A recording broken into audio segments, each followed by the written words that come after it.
तिची तपश्चर्या भाग 29. महाबळेश्वर ट्रिपची उत्सुकता उमाच्या मनात आहे. पाहूया पुढे. रात्री 8 वाजता मानस आणि उमा एका हॉटेलमध्ये आले. उमाला तर त्या हॉटेलचं नाव खूपच आवडलं आणि तिला वाटलं हे हॉटेल आपल्याला आपल्या पुढील आयुष्याचा संकेत देत आहे. हॉटेलचं नाव होतं सुखाचे क्षण. मानस सर्व फॉर्मॅलिटीज पूर्ण करेपर्यंत उमा नेहमीप्रमाणे स्वप्नरंजनात रंगून गेली. मानसने 3 दिवसांसाठी हॉटेल बुक केलं होतं. आता 3 दिवस फक्त मी आणि मानस. मानसचा सहवास आपल्याला पूर्ण वेळ लाभेल या कल्पनेनेच ती खूप उत्साही झाली होती. हॉटेलची सजावट खूप कलात्मक रीतीने केली होती. रंगसंगती तर डोळ्यांचे पारणे फेडत होती. सकाळी उठल्यापासून मानस आपल्यासोबत असेल या कल्पनेने उमा खरोखर सुखाचे क्षण अनुभवत होती.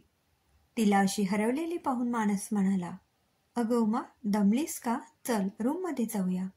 थोड्या वेळाने डिनरसाठी खाली येऊ." त्यांचे सामान घेऊन वेटर पुढे गेला आणि हे दोघे त्याच्या मागून गेले. रूममध्ये 3-4 सुंदर पेंटिंग्स लावली होती. एका पेंटिंगमध्ये एक तरुणी आपल्या प्रियकराला भेटण्यासाठी जात होती असं चित्र होतं. तिच्या चेहऱ्यावरील भाव एखाद्या अभिसारिकेसारखे दिसत होते. तिचे केस मोकळे होते. चेहऱ्यावर चुकारबटा रोळत होत्या आणि तिने तिचे हात पसरलेले होते. उमाने कल्पना केली की मानस आपल्याला बोलवतोय आणि आपण आपले बाहू पसरून त्याच्याकडे वाऱ्याच्या वेगाने जात आहोत. "अगं उमा, चल फ्रेश होऊन घे.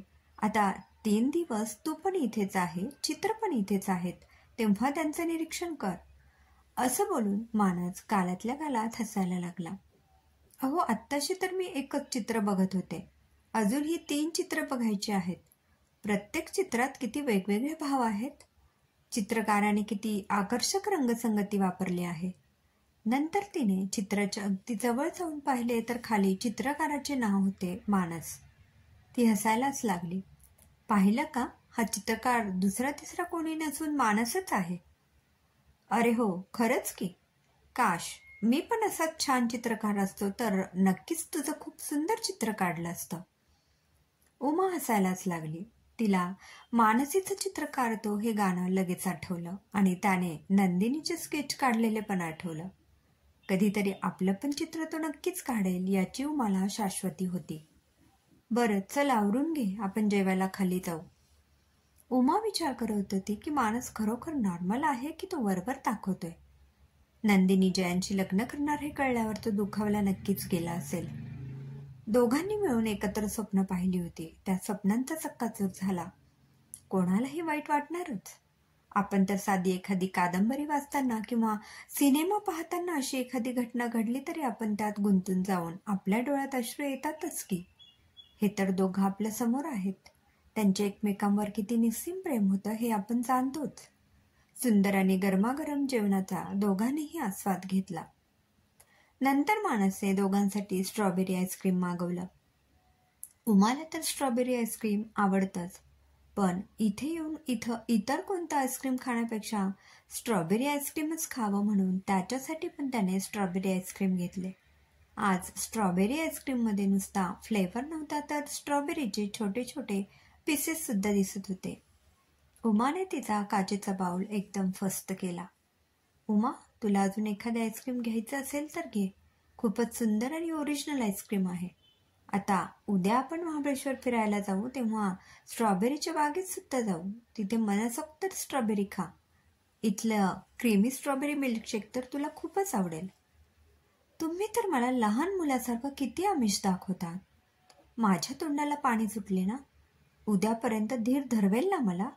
नाहीतर स्वप्नातच यायचा क्रीमी स्ट्रॉबेरी मिल्कशेक." "स्वप्न पडलं तर स्वप्नात पण घे आणि आपण आता उद्या प्रत्यक्ष घेऊया." दुसऱ्या दिवशी सकाळी ब्रेकफास्ट झाल्यावरच ते बाहेर पडले. महाबळेश्वरचे बरेचसे पॉइंट संध्याकाळी बघण्यासारखे होते. सर्वात आधी ते ऐतिहासिक प्रतापगडावर गेले. शिवाजी महाराजांच्या प्रती आदरभावनेने ते नतमस्तक झाले. नंतर मॅप्रो गार्डनमध्ये गेले. तिथे स्ट्रॉबेरीचे मळे पाहून उमा हरकूनच गेली. तिथे क्रीमी स्ट्रॉबेरी मिल्कशेक बघूनच उमाला खूप आनंद झाला. तो इतका सुंदर दिसत होता की उमाला वाटत होतं त्याला नुसतं पाहतच बसावं. शेवटी मानस तिला म्हणाला, "अगं बाई, आता याचा आस्वाद घे, नाहीतर आईस्क्रीम सगळं विरघळून जाईल. किती वेळ त्याला बघत बसणार? नंतर इथे मिळणारे फलेरो चॉकलेट्स आणि इतर प्रॉडक्ट काय घेऊ आणि किती घेऊ असं उमाला झालं होतं. तिची ती बालिश घाई बघून माणसला गालातल्या गालात हसू येत होतं. घरी नेण्यासाठी आई शीलाताईकडे सगळ्यांकडे देण्यासाठी तिने बरेच सामान खरेदी केले. आता आपल्याकडे गाडी आहे म्हणून बरं, नाहीतर मला ही एवढी सगळी हमाली करावी लागली असती. काहीतरीच काय बोलता, गाडी नसते तर मी एवढं सगळं घेतलंच नसतं. आम्ही बायका सगळा सारासार विचार करून खरेदी करत असतो. नंतर संध्याकाळी बाजारात फिरताना महाबळेश्वरची स्पेशल लेदरची एक पर्स उमाला खूप आवडली. बराच वेळ उमा ती पर्स हातात घेऊन मागून पुढून तिला निरखून बघत होती. मानसच्या ते लक्षात आलं. उमा, तुला पर्स आवडली आहे ना, मग घे ना, सुंदर आहे पर्स. घरासाठी इतर सर्वांसाठी वस्तू घेताना तू किती पटापट सगळं घेतलं आणि स्वतःसाठी एक पर्स घ्यायची तर इतका विचार का करतेस? माझ्याकडे आहे ना, पण सध्या मी ही वापरते. ती खराब झाली की मग बघू. उगाच मन मारू नकोस, पर्स घे, ही माझ्याकडून तुला भेट. मानस असं बोलल्यावर उमाला खूपच आनंद झाला. ही पर्स ती प्राणपणाने जपणार होती, कारण मानसने तिला भेट म्हणून दिलेली सर्वात पहिली भेटवस्तू होती. अशा प्रकारे 3 दिवसातच पूर्ण महाबळेश्वर पालथे घालून झाले. उमाला महाबळेश्वर खूपच आवडलं. सगळे पॉइंट्स बघितले. घोड्यावर बसायचा अनुभव सुद्धा घेतला. घोड्यावर बसताना मानसने तिला मदत केली होती. तेव्हाचा त्याचा तो स्पर्श ती कधीच विसरू शकणार नव्हती. त्यावेळी तिच्या मनात आलं, अशा तऱ्हेने घोड्यावर बसण्यासाठी तरी अजून 2-3 दिवस राहावं का? नंतर तिचं तिलाच हसू आले. रात्री झोपताना मानस तिला म्हणाला, काय मग, तुला आवडलं ना महाबळेश्वर? आता सर्व बघून झालं आहे. उद्या आपण निघूया का घरी जायला? हो, जाऊया. तुम्हाला पण फॅक्टरीत काम असेल? मी काय, घरीच असते. ठीक आहे, आपण निघूया उद्या. तू झोप आता, मी खाली जाऊन बिल पेमेंट करून येतो. सकाळी गडबड नको. मानस खाली गेल्यावर उमा आधी सुरुवातीला बेडवर झोपली. मानस घरी नसताना दुपारच्या वेळी ती कधी कधी बेडवर झोपायची. त्यामुळे आता तिला मऊ गादीची थोडीफार सवय झाली होती. कदाचित पुढे तिला कायमच मऊ गादीवर झोपावं लागेल असं उमाच्या मनात आलं. त्यामुळे मऊ गादीची सवय करून घेणं आवश्यकच होतं. स्वतःच्या विचारांवर उमा खुश होत होती. दुसऱ्या दिवशी मानस आणि उमा सकाळी लवकरच निघाल्यामुळे गारवा होता. मानसने मुद्दामच एसी न लावता खिडकीच्या काचा थोड्या खाली केल्या होत्या. त्यामुळे नैसर्गिक शुद्ध हवा त्यांना मिळत होती. थोडं पुढे गेल्यावर उमाने गुलमोहराचं झाड पूर्णपणे बहरलेलं पाहिलं. नकळतच तिच्या तोंडातून शब्द निघाले, आहा, गुलमोहर किती बहरलाय. आपण जरा या झाडाजवळ थांबूया का? असं वाटतंय की आज गुलमोहराचा आनंद पण ओसंडून वाहत आहे. उमा आपल्या मनातील भावना आपण निसर्गात शोधण्याचा प्रयत्न करतो. निसर्गाचं कार्य त्या त्या ऋतूप्रमाणे, त्या त्या काळाप्रमाणे अनादी कालापासून तसंच चालत आले आहे.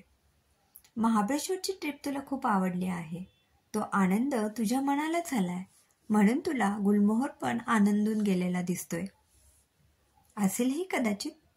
मी जपानबद्दलची माहिती एका पुस्तकात वाचली होती. तिथे चेरी ब्लॉसम म्हणून एक सीझन असतो. तेव्हा सकुरा नावाची फुलं खूप बहरून येतात. तेथील लोक सकुराने बहरलेल्या अशा झाडाखाली मुद्दामून जेवायला जातात. अगदी उत्सवाप्रमाणे तो सीझन साजरा होतो. तिथे खूप आकर्षक सुंदर रोषणाई केलेली असते. तिथे लोकांची अशी समजूत आहे की त्या सकुरा झाडाखाली बसून जेवताना जर आपल्या अंगावर त्या फुलांचा वर्षाव झाला तर आपल्या जीवनातील आनंद द्विगुणित होतो. त्या फुलांपासून तेथे आईस्क्रीम बनवले जाते, मिठाई बनवली जाते.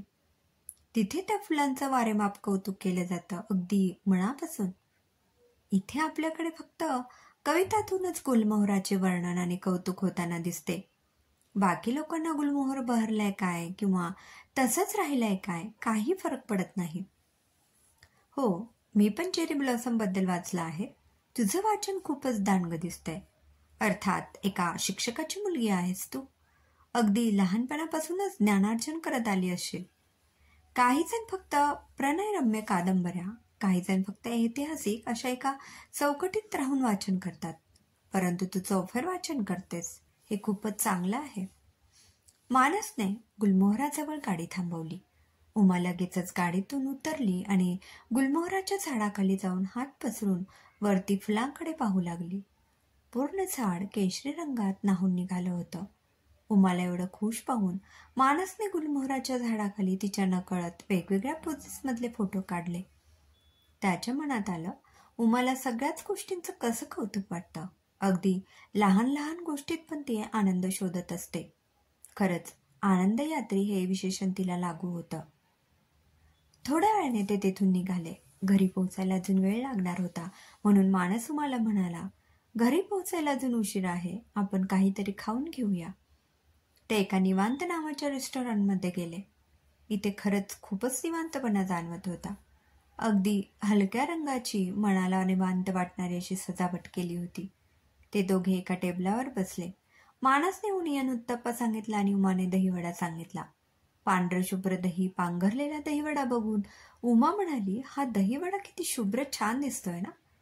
त्याच्या मनात कोणाविषयी कलुषित भाव नसतात. अरे बापरे, तू आता दहीवड्याला पण सोडणार नाहीस? इतक्यात त्यांच्या बाजूच्या टेबलवर एक तरुण आणि तरुणी येऊन बसले. तरुणीच्या चेहऱ्यावर थोडे काळजीचे भाव दिसत होते, तर तरुण आर या प्यार या भावनेचे प्रतिनिधित्व करत होता. आले तेव्हापासून त्यांची धुसफूस चालूच होती. आपल्या आजूबाजूला कोण बसलंय याचे त्यांना भानच नव्हतं. कोणालाही सहज ऐकू जाईल अशा स्वरात ते एकमेकांशी बोलत होते. त्यांचा लहान मुलगा बहुधा हॉटेलच्या आवारातील झोपाळ्यावर बसला होता. अधूनमधून दोघे बाहेरच्या बाजूला बघत होते. तो तरुण जरबेच्या आवाजात म्हणाला, हे बघ मेघा, मी आता तुझ्याबरोबर नाही राहू शकत. माझ्या आयुष्यात आता सुनीता परत आली आहे.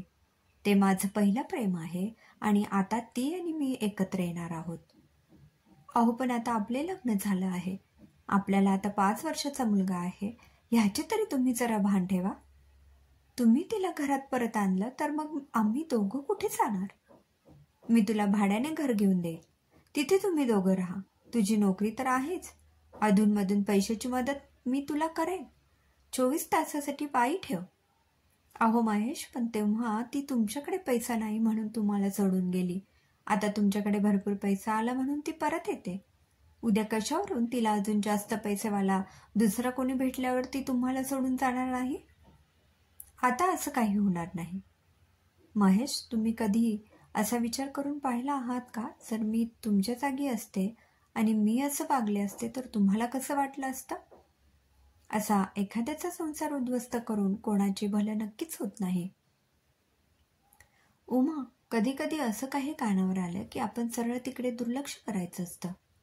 चल, खाऊन घे. खाल्ल्यावर मानसने बिल दिल्यावर ते निघाले. राहून राहून उमाला वाटत होतं की या दोघांना आपण काहीतरी समजावून सांगावं.